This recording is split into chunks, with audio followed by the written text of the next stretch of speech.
No words for that experience of the security and that ironclad trust that you have in your healthcare system. Yeah. That got eroded very quickly. Her fetus unlikely to survive, and her own life a growing risk, forcing her to travel over several days to Kansas, back to Missouri, and then finally Illinois for treatment. If it can happen to me, it can happen to anyone in this environment right now. And in my case, it's not uncommon for your water to break and have this situation. It's why she joined with Florida Dems, the Biden-Harris campaign, and others Monday, pushing for abortion access and approval of Amendment 4 this November. Yes on board! Yes on board! The ballot initiative seeks to eliminate almost every Florida abortion law on the books, including the current 6-week ban, returning the state to just before viability, about 24 weeks. There's nothing more important in my mind than protecting life. That's Rep. Jenna Persons-Malika, who helped craft the current 6-week restriction. She told us last year Roe v. Wade's overturn was an opportunity in her mind to save lives. We wouldn't be having this national debate if none of us were born. The Florida lawmaker among those seeking defeat of Amendment 4 this November, Governor Ron DeSantis as well, coming out against it and a bid for recreational marijuana. Once voters figure out how radical both of those are, they're going to fail. They are very, very extreme. The formal effort, Vote No on 4, calls the change extreme, that it lacks definitions for who is considered a, quote, healthcare provider and preserves only parental notification, not consent. Vote No saying in a statement, quote, Florida voters deserve the truth. Amendment 4 is not about reproductive rights. It's about giving abortion clinics a rubber stamp to approve late-term abortions throughout the entire pregnancy. As that war of words continues, a fundraising battle well underway. Yes on 4 raised $19.8 million from April to mid-June, while Vote No, only about $211,000. But Governor DeSantis has also gotten involved with the Florida Freedom Fund, which, in time, could become a sizable war chest with him as the front man. The next step here is, of course, for voters to weigh in. They're going to get the front. DeSantis, only about 211. For this thing to pass, Amendment 4 needs at least 60% support, a supermajority. Stephen Miller here, president of America First Legal. Foreigners in the United States who support terrorism must be deported. Those who hate our country. There's no limit to what a man can do or where he can go if he doesn't mind who gets the credit. That quote is on a plaque behind the desk of this guy seen palling around with Click.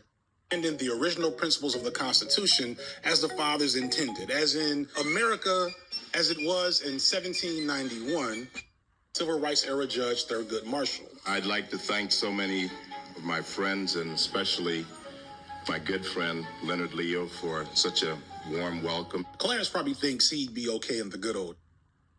Right to choose, I will. And beat Bush Sr. with 32 states.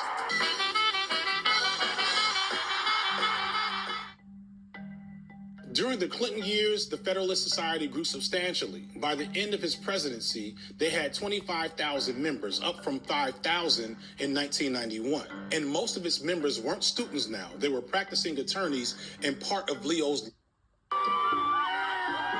The next election cycle, George W. Bush was running against John Kerry, the first Catholic nominee since JFK.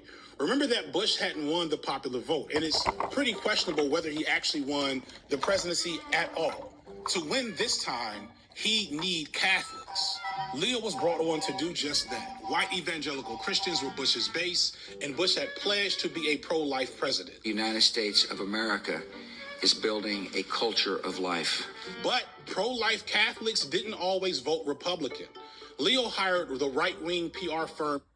Now, Alito was going to have a harder time. After this ruling, there was an explosion of political nonprofits and PACs that didn't have to disclose their donors. With these dark money contributors, Leo and other donors were able to create a network of dozens of organizations to back conservative causes. You probably know the rest. In 2016, Antonin Scalia died while Obama was still in office, but the Republican-held Senate wouldn't let a nominee through. Mr. President, the next justice could fundamentally alter the direction of the Supreme Court. So, of course, the American people should have a say in the court's direction. When it was clear that Trump would be the Republican contender for president, Leo was ready with a list of names. I came up with a list.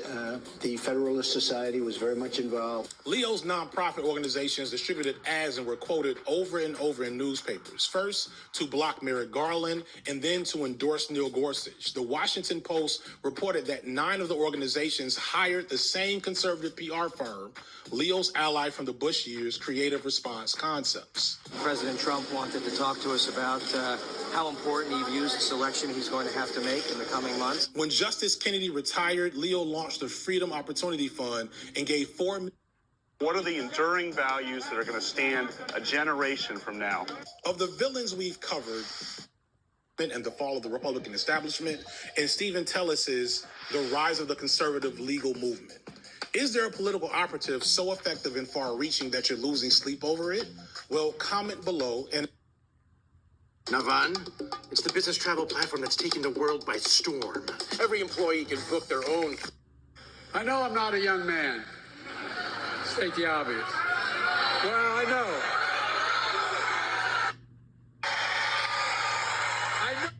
Pandemic is where it is today, the strongest economy. Idea. All the nations built on ethnicity, job motivated by revenge and retribution.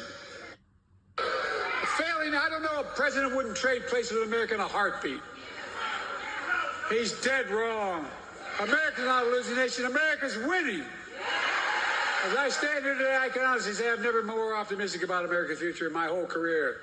We just have to remember who we are. We're the United States of America. Thank you for watching. Go to newsnationnow.com to find News Nation on your television provider. And don't forget to click the red subscribe button below to get more of News Nation's fact-driven, unbiased coverage. Thanks for sticking with us at the top of the hour. I'm Natasha Zubes in today for Nicole Burley. And just moments ago, right here, President Biden making it known to his voters he is ready to return to the White House for another 4 years. Remember last night's audience? There was none at the debate. Millions of Americans know when you get knocked down, you get back up.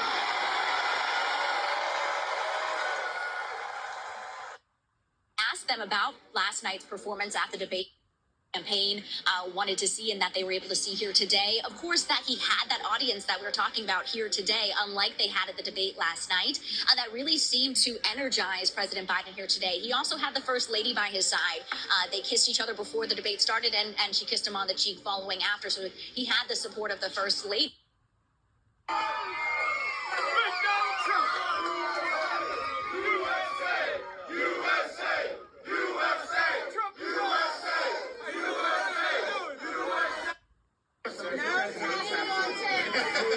No tax on tips. Who you with? I know he's somebody that hates our country. I don't think he knows what he is. He's not. You got that right. Watch on Thursday night. He will.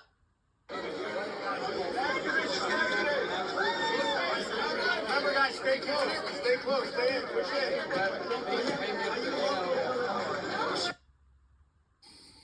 Thank you, Mr. Chairman. Mr. Calhoun, what is it that you get paid currently? Senator, that's well disclosed in our proxy documents in each of the years that I've been employed. Yeah, but what is it? It's a big number, sir. Well, let me help you out. It's $32.8 million this year. Does that sound right? Yes, it does. That's a 45% increase over last year. Does that sound right? Yes, it does. What is it you get paid to do exactly? I get paid to run the Boeing company. Yeah. So just help me understand that. I mean, do you get paid for transparency? Is that one of the metrics for your income?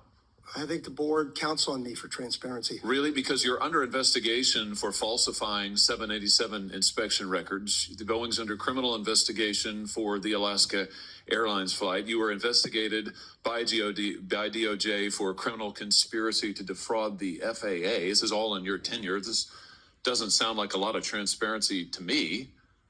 What about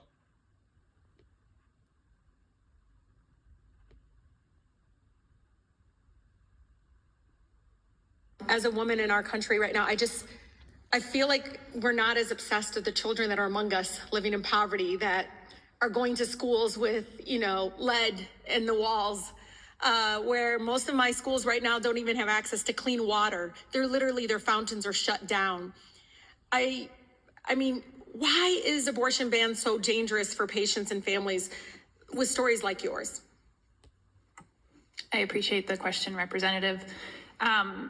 And that question reminds me that as I've sat here, when Representative Flood and other members who have now left the room so they can't hear this correction have sat here to use their 5 minutes to tell us about how eyelids are developed and fingerprints and heartbeats.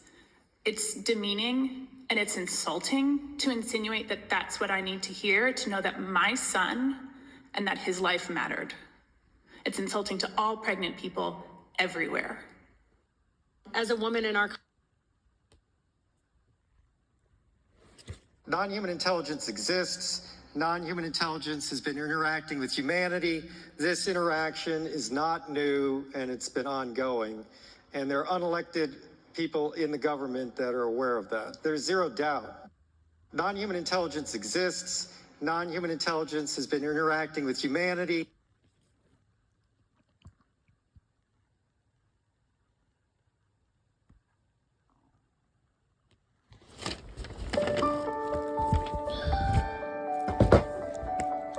Talking to my family about... Okay, let's get started. Myth number 1, childbirth is safer than abortion. For every 250,000 abortions, there is one death. For every 250,000 childbirths, 42 women die. But we know that long-term complications and deaths are far greater when it comes to actual childbirth. Dr. Jones, can you walk us through what exactly happens in an abortion and when they happen? Sure. So let's talk about how abortion is performed and, most importantly, when it is performed. In the United States, almost 92% are performed prior to 13 weeks. There's 2 ways to do abortion in the first trimester. That would be with a medication. So a medication called Mifepristone, which is a progesterone blocker, or a medication called Mifepristone. And then there's another method of surgical abortion, which is aspiration suction, which removes the pregnancy from the uterus. In the second trimester, there are abortions performed, but only about 1% or less are performed after 21 weeks. The medical abortion in the second trimester would be basically an induction with delivery of the fetus. And the surgical abortion procedure is called a dilation and evacuation. And this is similar to the suction procedure, but a little more involved because of the advanced gestational age. Abortions that happen after 21 weeks are almost always cases where there has been information found out that the pregnancy is either life-threatening to the person who is pregnant or a lethal fetal anomaly has been identified. Occasionally, this might happen because someone didn't have access earlier, but almost exclusively, the very small percentage of abortions happening after 21 weeks and certainly after 23 to 24 weeks are going to be in life-threatening, very sad circumstances of very wanted pregnancies. If we look at maps of the highest rates of maternal and infant mortality in the country, and we look at rates of poverty, these are overlapping with state weeks, and we have to deliver the fetus knowing that it will die. Even if we do that by inducing a labor and someone delivering the baby like normal, this is still abortion, and this is still counted in most of the abortion laws that are strict in the states that have trigger laws. Myth number 2, abortion can lead to an increased risk of breast cancer and or infertility. According to the American Society of Clinical Oncology, the risk factors for breast cancer include older age, a family history of breast cancer, breast density, and menstrual history. Abortion is not one of them. Some past studies that tried to link abortion with breast cancer had mixed results, but they were flawed. Increased chance of preterm birth or small for gestational age babies in the future. Overall, both medical and surgical abortion are very safe and should be accessible for the people who need that. I have heard people correlate Asherman syndrome with abortion. Can you talk more about this? But this looks like something from a petri dish. And listen to that.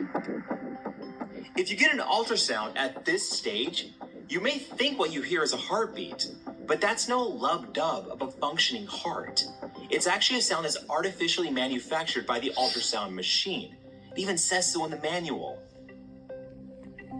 It's based on the velocity of tissue moving through the body, not the sound of valves opening and closing. And that flicker you see on the monitor is actually electrical activity from a tube of cells that'll eventually become the heart. Because at this stage, the embryo does not have a fully functional heart. Yeah, interestingly, Alok, you can actually repeat that same imagery of a heartbeat in a petri dish. Because it's not a functioning organ, you can create it outside of any kind of body at all. And Dr. Jones, can you comment on the concern that fetuses feel pain, especially in late-term abortions? So pain is an interesting topic here, and the science that we currently have says that the neurons that we need for processing and feeling pain aren't developed until after 28 weeks. Importantly, you also need sentience to understand pain. You have to be aware of what is happening. So every good scientific study we have on this at the moment says that there's pretty much no chance a fetus is feeling pain prior to 28 weeks. Now, the term late-term abortion is a little bit of a hijacked term. It's not actually a medical term, and sometimes when people say this, they want to make it seem like there's abortions happening at 32 weeks for no reason. This is simply not the case. Most abortions that happen late are well before 24 weeks, and anything after that point almost exclusively will be before 28 weeks and only in very extenuating circumstances. Myth number 4. To save your life. If someone comes back and says, oh, their life wasn't actually in danger, they lived, then what proof do you have that that actually was the case? A really great example of this, and there are many, but in Ireland in 2012, when they had abortion restrictions that are very similar to what a lot of states here now have, there was a patient named Savita, and she was a 31-year-old dentist, and she was 18 weeks pregnant when her water broke. She got septic, but nobody would intervene because the fetus still had a heartbeat. She wanted them to intervene, and the medical team was unable to do that or unwilling to do that out of fear of legal problems. And she ended up dying. Obviously, the fetus died as well. It's a tragic situation, and something like that became very publicized is what led to Ireland's laws eventually going to be changed where there was a little bit more access. It breaks my heart to think that we're going to have to get to that point here, and then will people even care enough to get the change in place? Honey, did you clean the vacuum?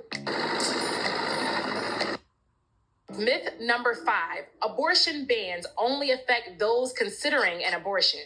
You know, there are 3 groups of people I see this immediately affecting. It could impact patients who experience the loss of a pregnancy, either from miscarriages or stillbirths. Many things that we use for miscarriage and for missed miscarriage, where your body's not recognizing that on its own, is the same medication we would use for a elective or induced termination. So when you start preventing people from accessing those medications, you're going to see people who can't get the treatment that they need. We already see that fertilization where their embryos are technically conceived in up to 5 days after really knew how these worked. That means that the Plan B pill has on its label that it might affect implantation, even though we know from the science that it actually doesn't. And you could see a situation where, because that's still on the label, they make these something that you can't use anymore. Hopefully, this offers some good information on what is a complex and important topic to chat about. Let's continue the conversation over on our socials. Until